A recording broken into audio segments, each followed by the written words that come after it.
रहना तू पल पल दिल के पास, जुड़ी रहे तुझसे हर एक सांस।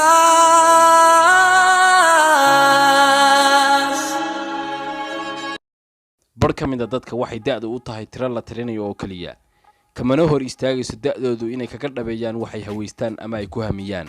maantana waxaan muuqaalkan idinku soo bandhigaynaa bar ka mid a dadkaas cajiibka ah sida ninkan Shiineyska ah aad moodid inuu ku jiro da'ooda sodoneeyada halka uu sii cagacagaynay sanadkii 7aad. intaynaan u gudagelin mawduuca fadlan like nagu caawi subscribe na saar channelka hadaad ku cusub tahay.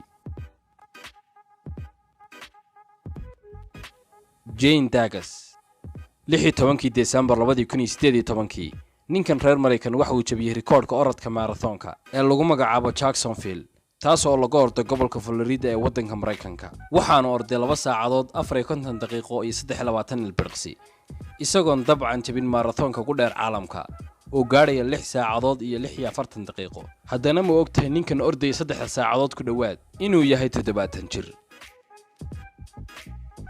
Dallas Bank dumarka dharka xaysiye badankoodu waxay bilaabaan nolosha faashiyonka markay dhalinyarta yihiin waxaanay sii wadaan ku dhawaad da'da 35 laakiin Dallas Bank ma aha sida dumarka faashiyonka caadiga ah iyadoo bilowday faashiyonka markay da'deedu ahayd 93 kadib markii ay ehelkeedu ku dhiirigeliyeen inay noqoto model ilaa ay shaqo u noqotay. maantana waxa lagu tiriyaa mid ka mid ah dumarka hadda ugu fiican dhanka faashiyonka ee qaaradda Aasiya. arrinta la yaabka leh waxay tahay inaanay wax nidaam cunto raacin si ay u ilaaliso jirkeeda taas oo ka duwan sida dumarka kale ee modelada ah halka aanay haba yaraatee miisaankeedu kordhin. Xingming Yang macalinka jidhiska ee Xingming waxa uu ku nool yahay jasiiradda Hainan ee koonfurta Shiinaha waxaanu leeyahay jidh heer sare ah isagoo ku jira da'da 70-yada. waxa uu bilaabay Yang tababarka jidhiska sanadkii 1984 oo ahayd sanad kadib markii Shiineysku martigeliyeen tartanka jidhiska caalamka. ilaa waqtigaasna waxa uu juhdi iyo dadaal galiyay si uu u yeelan lahaa jidhkan cajiibka ah. haddaad xagga dambe ka istaagtid adigoon eegayn wejigiisa waxa uu kuula ekaanayaa wiil 30 jir ah mana moodaysid waa yeel 70 jir ah.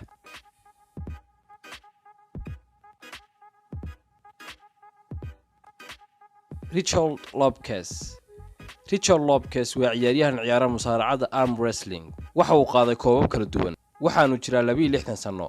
sidaad muuqaalkan ka aragtidna waxa uu jirkiisa ku sameeyay isbedel weyn kadib markii uu ku guuleystay koobkii adduunka ee 1988 ilaa 1989 waxa uu wax ka yar 9 sano ku bedelay jirkiisa isagoo noqday tusaale nool iyo qof ay ku daydaan jiilkan iyo kuwa soo socdaaba isagoo hoosta ka xariiqay inaanay jirin waxa la yiraahdo macquul maaha guud ahaan nolosha iyo gaar ahaan jidhiskaba. Willie Murphy waa ayeeyada da'deedu gaadhayso 82 sano waxay ku nooshahay magaalada New York. dad badan oo isku dayay inay la ciyaaraan kula tartamaan jimkana way haweysan kari waayeen waxaanay ka haysataa jawaais badan miisaan qaadista iyadoo ku mutaysatay xirfadeeda cajiibka ah iyo awoodeeda aan u dhigmayn cimrigeeda. waxay awoodaa inay qaado wax ka badan miisaankeeda waxaanay sheegtay Willie inay ku faraxsan tahay meesha ay taagan tahay iyo nolosha jimkaba waxaanay sheegtay inay dadaal iyo tababar badan ku soo gaadhay halkay maanta taagan tahay. Helnath Strable waxa uu jiraa 42 sano waana shakhsi ku caana jidhiska waxaanu leeyahay jidh go'an laguna tiriyo mid ka mid ah jidhka ugu la yaabka badan ee soo mara caalamka jidhiska. difan yaraanta jidhkiisuna waxay shahaado u tahay guushiisa waana tartamaha nambarka koobaad gala marka ay noqoto tartanka jidhiska. dhanka kale waxa uu kulamo dhiirigelin ah u sameeyaa dhalinyarta waxaanu sheegay inuu leeyahay tiirar iyo qawaaniin gaar ah oo raaco jidhiska si uu u ilaaliyo jidhkiisa laguna daray nidaam cunno oo caafimaad qaba.